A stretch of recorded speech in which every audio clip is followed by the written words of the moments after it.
नमस्कार। मैं रवि श्रीवास्तव मुंबई से हूँ। आज हम लोग यहाँ पर इकट्ठा हुए हैं एक बहुत ही महत्वपूर्ण विषय पर बात करने के लिए, जो हमारी और आपकी ज़िंदगी से, रोज़मर्रा की ज़िंदगी से बहुत करीबी से जुड़ा हुआ है। मित्रों, मेरा परिचय, मैं हिंदुस्तान पेट्रोलियम में चीफ मैनेजर के पद से रिटायर हुआ और मैं तेल क्षेत्र में लगभग 30 सालों तक काम कर चुका हूँ। आज का जो हमारा विषय है वो है पेट्रोल और डीज़ल की कीमतों को लेकर के, जो आप बाज़ार में देख रहे हैं अनाप शनाप तरीके से रोज़ बढ़ती जा रही हैं। हालत यहाँ तक पहुँच गई है कि आज कुछ जगहों पर तो पेट्रोल 100 रुपये लीटर और डीज़ल लगभग 92 रुपये लीटर तक बिक रहा है। इसकी मार जो देश का मध्यम वर्ग है उस पर सबसे ज़्यादा पड़ती है, क्योंकि हमारे बच्चे जो टू व्हीलर का इस्तेमाल करते हैं या दूसरी गाड़ियों का इस्तेमाल करते हैं या ट्रांसपोर्टर्स जो माल को इधर से उधर ढोने का काम करते हैं, वो बहुत से लोग जो पेट्रोल और डीज़ल रोज़ कंज्यूम करते हैं, उनके धंधे पर बड़ी इसकी मार पड़ रही है, क्योंकि पेट्रोल और डीज़ल के दाम आसमान छू रहे हैं। इसके पहले कि हम ये समझें कि ये डीज़ल और पेट्रोल के दाम क्यों इस तरीके से बढ़ रहे हैं, हमें थोड़ा इसके बारे में जानकारी हासिल करनी होगी। मित्रों, ये दोनों चीज़ें क्रूड ऑयल से बनती हैं, जो आप आए दिन अखबार में पढ़ते हैं कि कच्चा तेल के दाम गिर गए, कच्चा तेल के दाम बढ़ गए, कच्चा तेल के दाम स्थिर हो गए, वगैरह वगैरह। कच्चा तेल को विश्व में लिक्विड गोल्ड भी कहा जाता है, क्योंकि अच्छी बात इसकी ये है कि लिक्विड गोल्ड का हर कतरा, उसकी हर ड्रॉप हमारे जीवन में हर कहीं ना कहीं पर काम आती है। सबसे पहले जो रिफाइन करते हैं कच्चे तेल को, उसमें सबसे पहले नैफ्था निकलता है जिससे पेट्रोल बनाया जाता है, एलपीजी निकलती है, उसके बाद उसमें से कैरोसिन निकलता है, डीज़ल बनाया जाता है जिससे, और बाद में उसका एस्फाल्ट, काला डामर जो आप सड़कों पे बहता देखते हैं, सड़कें बनाने के काम आता है, डामर आता है, और उसके आखिर में एक पैराज़ाइलिन वैक्स आती है जो हमारे लिए और तमाम चीज़ों के लिए इस्तेमाल में आती है। तो ये सब चीज़ें इसकी इसलिए हैं क्योंकि इसमें हर बूंद जो है उसका पैसा है। तो लिक्विड गोल्ड की वजह से ही आपने देखा कि जो सऊदी अरब, वेनेजुएला, ये सब देश जो है, रूस और तमाम कंट्रीज़ जो हैं, वो बहुत कच्चा तेल अपने यहाँ पर निकालती है। अपने देश में वो एक्सप्लोरेशन करके कच्चा तेल निकालती है। हमारे देश में भी कच्चे तेल का उत्पादन होता आया है। शुरू से हमारे यहाँ भी oil natural gas commission, oil India limited, ये 2 कंपनियाँ हमारे देश में कच्चा तेल निकालती रही हैं।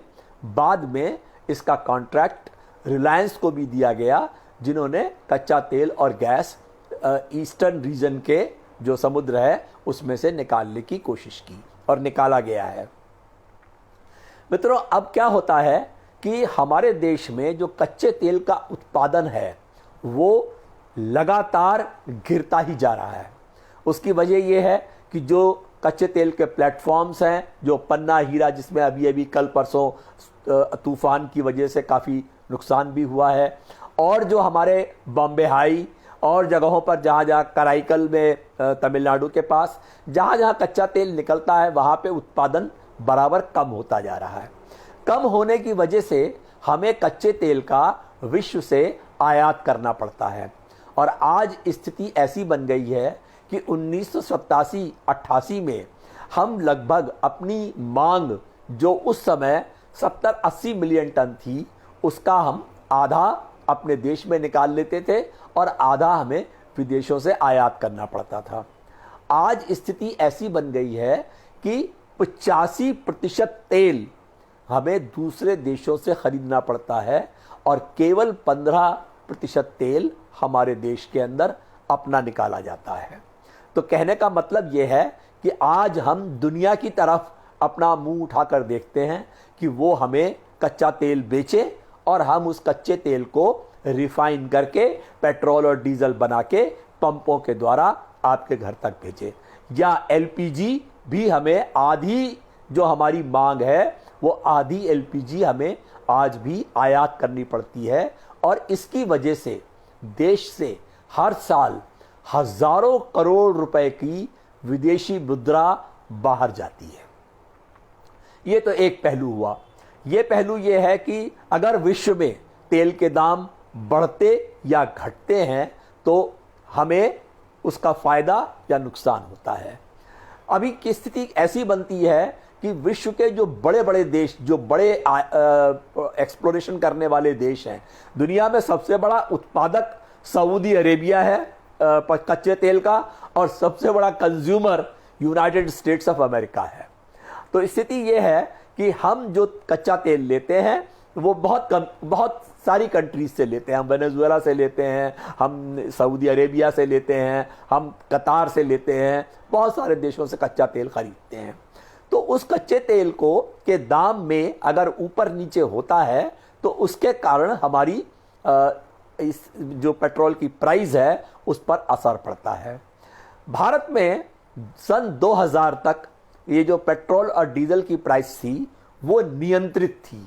नियंत्रित का मतलब है कि सरकार ही उसका दाम तय करती थी कि ये हमें किस भाव पे इसको बेचना है। उसके बाद सन 2000 के बाद पहले पेट्रोल को डीरेगुलेट किया गया। डीरेगुलेट का मतलब आज देश में 3 कंपनियां हैं सरकारी क्षेत्र में जो पेट्रोल और डीजल बेचती हैं। उनमें से Hindustan petroleum, Indian oil corporation और भारत पेट्रोलियम कॉरपोरेशन 3 मुख्य हैं, और यही तीनों कंपनियां ही हमारे पास एलपीजी भी हमारे घरों में सिलेंडरों में भेजती हैं। तो देश में क्या हुआ कि जब ये चीजें अनियंत्रित हो गई, मतलब इनकी प्राइस जो है सरकार ने कह दिया कि कंपनियां अपने घाटे मुनाफे के हिसाब से इसके दाम तय करें। तो मित्रों, ये एक बात मूर्ख बनाने वाली थी देश की जनता को। क्यों? कि ये तीनों कंपनियां सरकारी हैं और तीनों कंपनियां सरकार के ministry of petroleum and natural gas के ही कंट्रोल में रहती हैं। तो आज भी वही हो रहा है जो पहले था, मतलब दाम लगभग सरकार ही तय करती है, मगर दिखाने के लिए कहा जाता है हमें कि तेल कंपनियों को घाटा हो रहा है इसलिए उन्होंने अपने दाम बढ़ा दिए हैं। इस तरह की बात हमसे की जाती है। ये तेल के दाम देश में घटने बढ़ने के बारे में मैं बाद में आपको विस्तार से बताता हूं। पहले हम ये क्रोनोलॉजी को समझ लें। ये जो इसके पहले सरकार थी यूनाइटेड प्रोग्रेसिव अलायंस यूपीए की, जो कांग्रेस पार्टी के साथ मिली जुली पार्टियों का शासन था 2004 से लेकर के 2014 तक, उस काल में ये कच्चे तेल के दाम इतने बढ़ गए कि $148 पर बैरल तक पहुंच गए। पर बैरल होता है 180 लीटर का एक बैरल होता है, उसका दाम $148 तक पहुंच गया। अर्थात वो इतना महंगा था कि हमारे देश की कमर टूट जाती उस भाव पर तेल खरीदने के लिए। पर इसके बावजूद भी जो सरकार थी उसने अपने टैक्सेस को कम करके हमें तेल को अफोर्डेबल हालत में बनाए रखा। अर्थात वो हमें पेट्रोल 53 रुपए लीटर और डीजल 45 रुपए लीटर के भाव से मिलता रहा। डीजल को डीरेगुलेट किया गया 2014 में, और 2014 से ये एनडीए की सरकार जब से आई उसके बाद से तेल के दामों में भाग्यवश प्रधानमंत्री मोदी के सौभाग्य से कच्चे तेल के दाम अंतर्राष्ट्रीय बाजार में एकदम से औंधे मुंह गिर पड़े। हालत ऐसी हो गई कि लगभग $40-45 पर बैरल तक का रेट आ गया। इस सरकार को क्या सूझा कि हम ये चीज जो है पेट्रोल और डीजल ये हमारी रोजमर्रा की जिंदगी की आइटम है, डेली यूज की आइटम है, हमें रोज गाड़ी में तेल डलवाना पड़ता है अगर हमें चलना है तो। ये वैसी ही आइटम है, इसको हम अवॉइड नहीं कर सकते। इसलिए ये एक चीज ऐसी है कि जिसके दाम बढ़ने पर भी जनता को उसे खरीदना पड़ेगा। तो ये सरकार की एक स्ट्रैटेजी है कि जनता जाएगी कहां, उसको ये तो इस किसी भी भाव पे हम बेचेंगे तो उन्हें खरीदना पड़ेगा। अब आते हैं हम लोग पेट्रोल और डीजल की प्राइसिंग के इशू पर।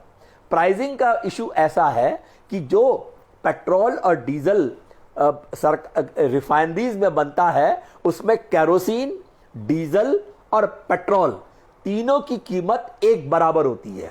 मतलब 35 रुपए लीटर ये तेल बनके मुंबई की माहुल की जो रिफाइनरीज हैं उनसे बाहर आता है और उसके ऊपर सरकार अपने टैक्सेस लगा करके उसको हमें जनता को बेचती है। टैक्सेस की स्थिति ये थी कि ये जो उसके ऊपर एक एक्साइज ड्यूटी लगती है और उसके ऊपर सेल्स टैक्स लगता है। जो सेल्स टैक्स लगता है वो हमारी राज्य की सरकार को जाता है और जो एक्साइज ड्यूटी लगती है वो केंद्र सरकार वसूल करती है। केंद्र सरकार ने ऐसी हालत कर दी कि जो 37 रुपए लीटर का पेट्रोल है उसके ऊपर एक्साइज ड्यूटी जो पहले 9 रुपए लीटर थी उसको बढ़ा करके 33 रुपए लीटर कर दिया, 33। तो नतीजा यह हुआ कि 37 रुपए प्लस 33 रुपए 40 होती 70 रुपए का रेट तो ऐसे ही बन गया। इसके बाद उसके ऊपर हमारी राज्य की सरकार सेल्स टैक्स वसूल करती है जो लगभग 25 रुपए लीटर के आसपास होता है और उसके ऊपर जो डीलर हमारा तेल बेचते हैं उनको एक छोटा कमीशन मिलता है जो कुछ 3.5 रुपए लीटर पेट्रोल पे मिलता है और 2.5 रुपए लीटर डीजल पे मिलता है। तो ये दोनों चीजें जोड़ने के बाद आज हालत ये हो गई है कि हम लगभग 100 रुपया 1 लीटर के दाम भर रहे हैं पेट्रोल और डीजल के मामले में। अभी आप एक सुझाव पूछेंगे मुझसे कि अगर ऐसी हालत है तो इसको दाम कम करने का जरिया क्या है। इसकी बहुत सारे तरीके हैं। बहुत तरीके ये हैं कि जो आजकल पेट्रोल के दाम हैं विश्व मार्केट में वो लगभग $65 पर बैरल के आसपास हैं। तो सरकार को ये चाहिए कि जो पेट्रोल और डीजल के दाम हैं उनको जीएसटी के दायरे में ले आए। वो सरकार जानबूझ करके नहीं ला रही है।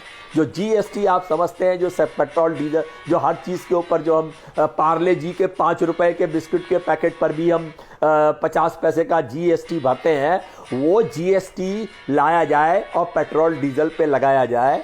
उससे इन कंपनियों की और सरकार की मनमानी खत्म होगी क्योंकि वो रेट फिक्स रहेगा। अब मान लीजिए हम उसके ऊपर 20% का भी अगर जीएसटी लगा देते हैं और सरकार अपनी एक्साइज ड्यूटी 9 रुपए या 10 रुपए लीटर लेती है तो आराम से पेट्रोल और डीजल हमें और आपको 65 या 70 रुपए लीटर के आसपास में मिल सकता है, जिसको मैं कहूंगा कि अर्थव्यवस्था के हिसाब से एक अफोर्डेबल रेट है। और हम ये समझते हैं कि आप जो ये पेट्रोल और डीजल का इस्तेमाल करते हैं इसकी पहले बहुत इसमें मिलावट हुआ करती थी, इसमें कैरोसिन की मिलावट हुआ करती थी, वो एक बहुत बड़ा भ्रष्टाचार था। अभी आजकल तो दाम इतने बढ़ चुके हैं कि अब इसको और बड़े पैमाने पे हो जाएगा क्योंकि कैरोसिन तो लगभग बाजार में मिलना अब बंद हो गया है। केवल इंडस्ट्रियल कैरोसिन बिकता है जो फैक्ट्रियों को जाता है।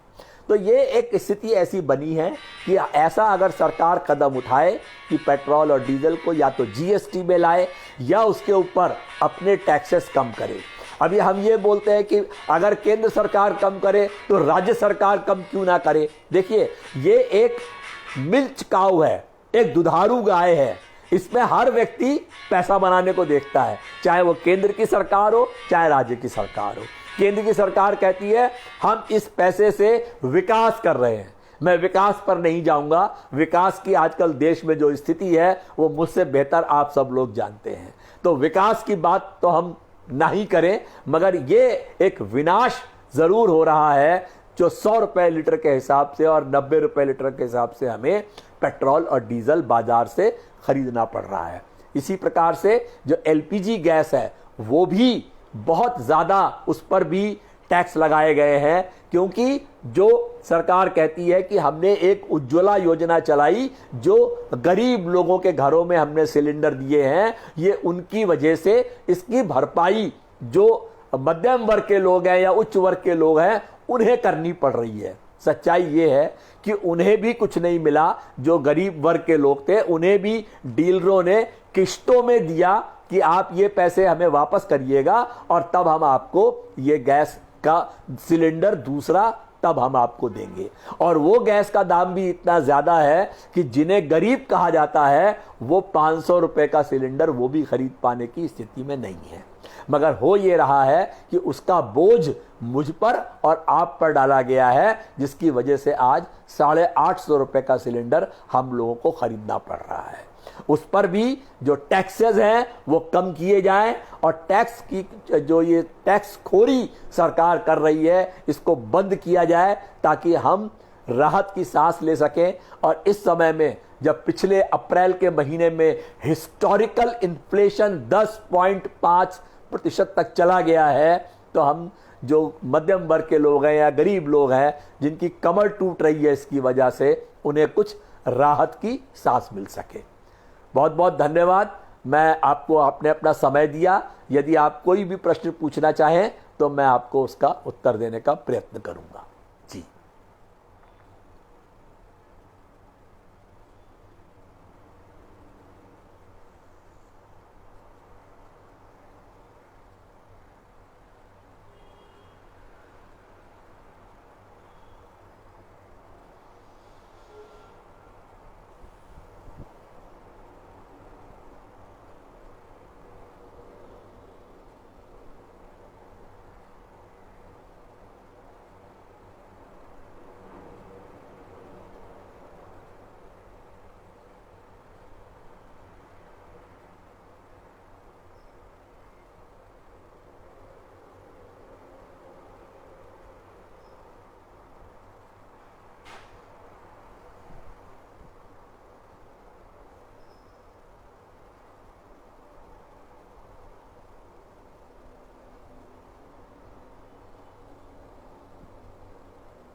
मेरे साथ जुड़ने के लिए बहुत बहुत धन्यवाद। मैं नासिक विकास का बहुत बहुत आभारी हूँ, जिन्होंने मुझे ये अवसर दिया अपनी बात कहने का। और आप में से कोई भी इसके विषय में या और किसी विषय में कोई भी क्लैरिफिकेशन या स्पष्टीकरण चाहते हैं तो आप उससे जुड़ सकते हैं। और नासिक विकास के द्वारा आप हमसे अपने सवाल पूछ सकते हैं, हमें आपको बताने में खुशी होगी। बहुत बहुत धन्यवाद।